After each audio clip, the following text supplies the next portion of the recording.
Alors, les avantages des protéines végétales, c'est qu'elles sont riches en fibres, elles apportent des oligo-éléments, des vitamines, des effets bénéfiques en particulier sur la diminution des maladies cardiovasculaires, sur les accidents vasculaires cérébraux, mais aussi par exemple sur les maladies du diabète en particulier.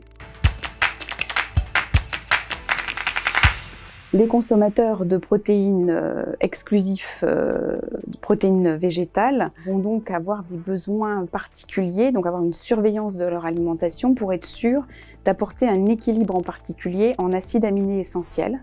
en diversifiant les apports en protéines végétales comme les légumineuses et les céréales, de manière à ce que la couverture des acides aminés essentiels soit assurée. Et puis, on peut parfois rencontrer des petits problèmes digestifs, surtout liés non pas aux protéines elles-mêmes, mais plutôt aux fibres qu'elles apportent.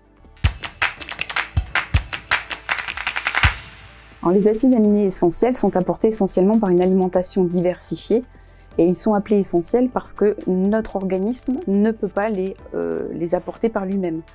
Et c'est ce qui sert à fabriquer nos muscles, à ce que notre système immunitaire fonctionne correctement.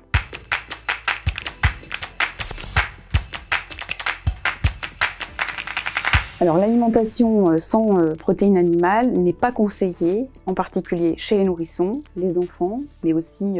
les femmes enceintes, dans la mesure où elles peuvent apporter des déficiences en certains acides aminés, mais aussi en fer, par exemple. Il faut savoir aussi que chez les personnes âgées et les sportifs, par exemple, les protéines animales vont être mieux assimilées que les protéines végétales.